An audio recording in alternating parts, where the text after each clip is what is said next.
Dr. Himanta Biswa Sarma Jindabad. Dr. Himanta Biswa Sarma Jindabad. খবৰ কেনেকুৱা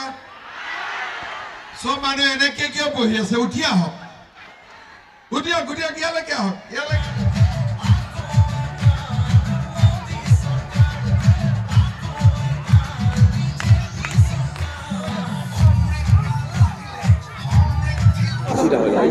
আজি অভয়াপুৰী বিধানসভা সমষ্টিত বৰপেটা লোকসভা সমষ্টিৰ প্ৰাৰ্থী ফণীভূষণ চৌধুৰী ডাঙৰীয়াৰ হৈ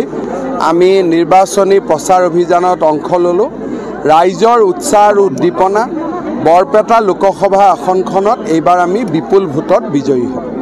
সেকেন্ড ফেজৰ ইলেকশন চলি আছে মই খবৰ লোৱা নাই এতিয়ালৈকে 27.43% আছে আৰু যি হৈছে এইখিনি ইলেকশন কমিশনে চাব আৰু স্যাৰ ইনহেৰিটেন্স ট্যাক্স লৈ এটা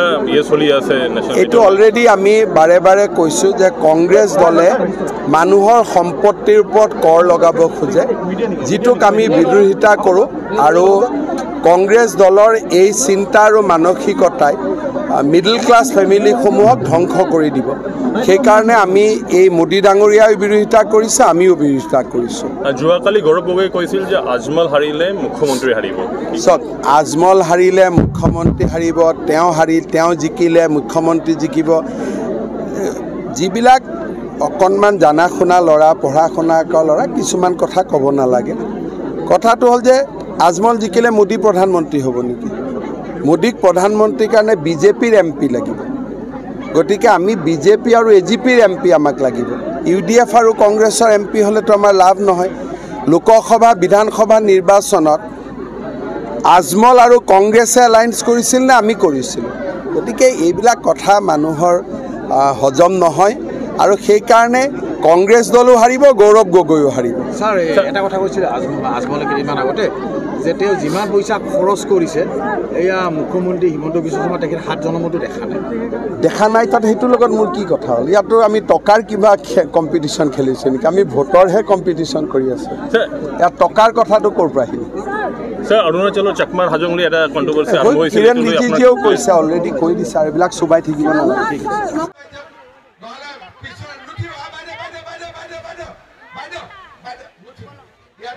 পিছৰ মানুহখিনি একো দেখা নাপাব দাদা আপুনি হয় তলত নামি আহক তই ইফালে নামক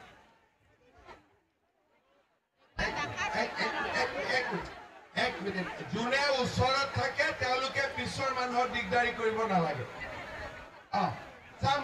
মা তলত নামি দে মা তলত নামি দে পুৰি তলত নামি দিয়ক না তলত নামি দিয়ক এইবাৰ নতুনকৈ বৰপেটা লোকসভা সমষ্টি গঠন কৰা হৈছে আগতে বৰপেটা বুলি ক'লে নলবাৰী বা কামৰূপ জিলা ইয়াত অন্তৰ্ভুক্ত নাছিলে এইবাৰ নলবাৰী জিলাৰ টিহু নলবাৰী বৰক্ষেত্ৰী আৰু কামৰূপ জিলাৰ হাজো শুৱালকুছি এই লোকসভা সমষ্টিৰ অন্তৰ্ভুক্ত হৈছে তাৰ মানে গুৱাহাটীত গ'লে আপোনালোকে আমিনগাঁও দেখা পায় আমিনগাঁও পৰ্যন্ত